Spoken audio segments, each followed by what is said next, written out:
तर बांधकाम कामगार कल्याणकारी मंडळ आहे, त्यात नुकतंच कामगारांना सुरक्षा संच आणि अत्यावश्यक संच वाटपाचा निर्णय झाला आहे। अध्यक्षांनी ज्या वस्तूची किंमत 2000 रुपये आहे, ती वस्तू हे कामगार मंडळ आता 6000 रुपयाला घ्यायला निघाले आणि 12 लाख लाभधारक आहेत। 12 लाख गुणिले 4000 करा, म्हणजे कार्यक्रम किती मोठा आहे हे आपल्या सगळ्यांच्या लक्षात येईल। त्यामुळे अध्यक्ष महोदय, कुणाच्या तरी पगारासाठी हा कार्यक्रम चालू आहे, त्यामुळे हा पगार कसा बंद होईल हे बघायचं काम हे आपण सगळ्यांनी करणं आवश्यक आहे।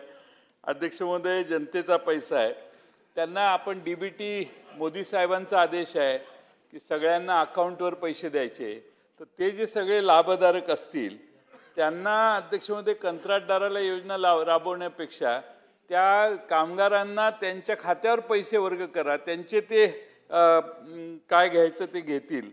आणि दुसरं मध्ये अध्यक्ष महोदय, हे सीओ हे मंडळ जे आहे त्याच्या सीओना अध्यक्ष महोदय बिल्डिंग आणि construction workers rule and rules 2007 मध्ये नियम 40 नुसार सीओची मुदत जास्तीत जास्त 3 वर्षच आहे आणि त्याला मुदतवाढ देण्याची तरतूद नाही आहे, तरीही त्याला सीओला नियमबाह्य मुदतवाढ दिली जाते।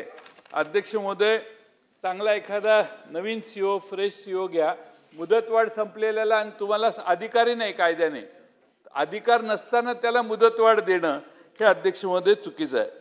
अध्यक्ष महोदय, सन्माननीय गृहमंत्री इथं बसलेले आहेत।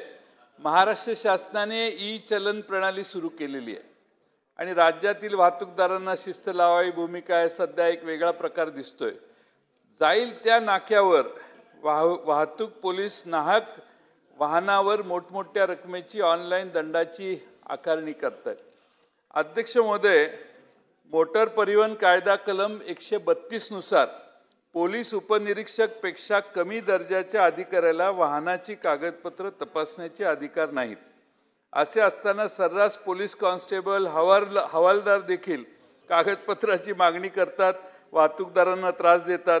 आता तर पोलिसांना मदतीसाठी ठेवलेले महाराष्ट्र सुरक्षा रक्षक मंडळाचे कर्मचारी देखील गाड्या थांबवून कागदपत्राची मागणी करतात आणि मग कागदपत्र नसली तर बाकीच्या सगळ्या अपेक्षा करतात।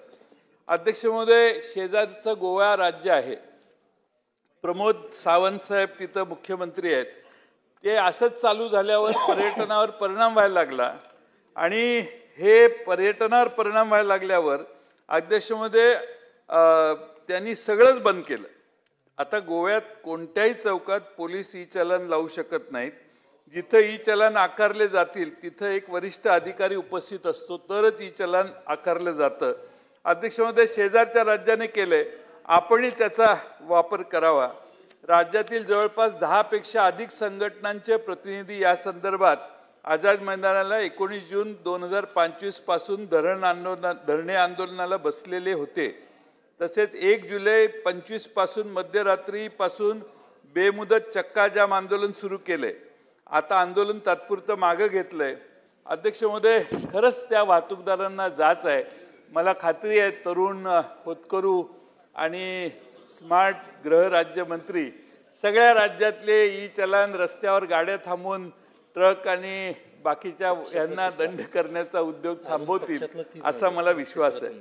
अध्यक्ष महोदय, बाब क्रमांक 15 गृह विभागाची त्यांच्याच संबंधात आहे। राज्यातील पोलीस यंत्रणेतील अध्यक्ष महोदय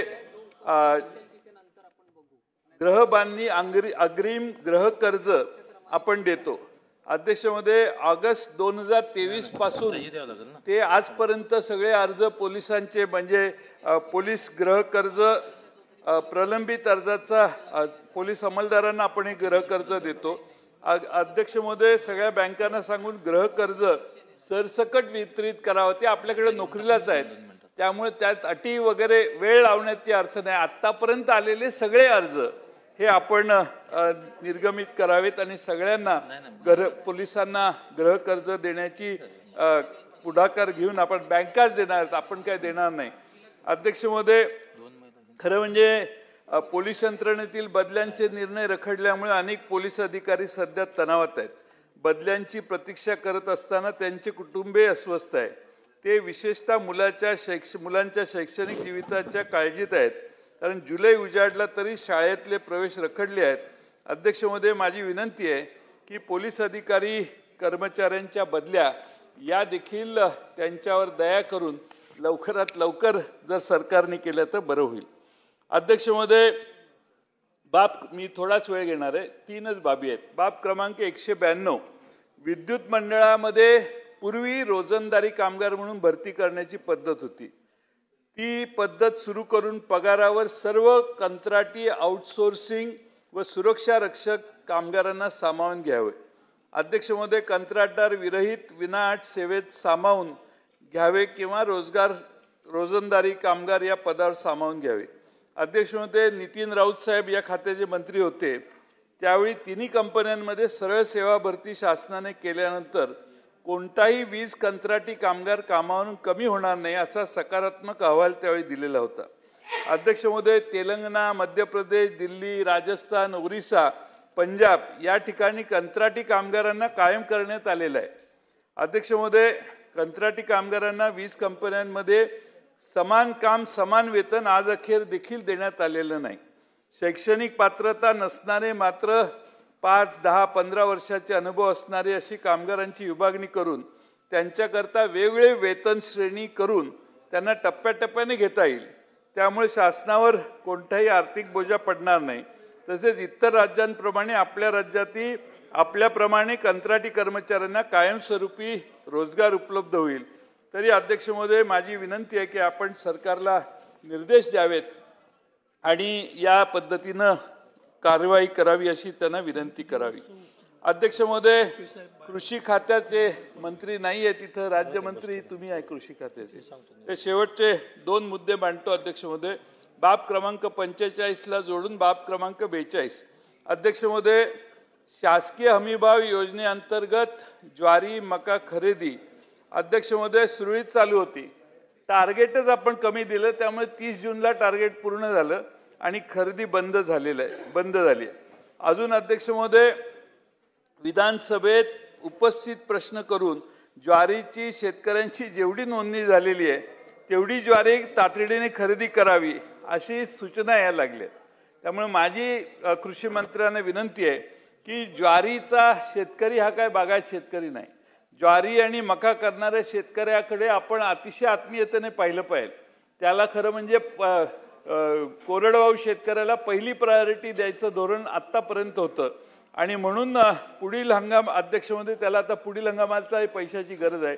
माझी विनंती आहे की आपण जोपर्यंत ज्वारी आणि मका संपत नाही तोपर्यंत पुढच्या काही दिवस ही खरेदी चालू ठेवायचे आदेश द्यावेत अशी अध्यक्ष महोदय तुम्हाला माझी विनंती आहे. आणखीन एक संकट अध्यक्ष महोदय येते. बाब क्रमांक 42, बेदाण्याचा आमच्या सांगली जिल्ह्यात तासगाव, खानापूर, आटपाडी या भागात, वाळवा या भागात बऱ्याच मोठ्या प्रमाणात द्राक्ष बागायतदार आहेत. बेदाणा करतात. जत भागात हा बेदाणा नेऊन सुकवतात आणि बेदाणा विक्री करतात. तसं नाशिक जिल्ह्यातही आहे. पण अध्यक्ष महोदय, आज महाराष्ट्रामध्ये बेदाणा करणारा सगळ्यात जास्त शेतकरी आपल्या महाराष्ट्रात आहे. नाशिक जिल्ह्यात दादाभाऊ तुमच्याकडे आहे. पण दुर्दैवानं आता चीनवरून बेदाणा स्मगल व्हायला लागलाय आणि नेपाळ, चीन बेदाणा विनापरवाना नेपाळ मार्गे चोरीच्या मार्गाने भारतात येतोय. आणि अध्यक्ष महोदय, अजून आपल्या राज्यात नाहीये पण तो उत्तर भारतात जर बेदाणा विकायला लागला तर आपल्या बाजाराला, आपल्या बेदाण्याला किंमत राहणार नाही. आणि म्हणून केंद्र सरकारशी संपर्क साधून ह्या बेदाण्याच्या स्मगलिंगला बंद करण्यासाठी काही तातडीनं कारवाई अध्यक्ष महोदय, मंत्री महोदयांनी करावी. मला आपण एवढी मोठी संधी बोलायची दिली याबद्दल मी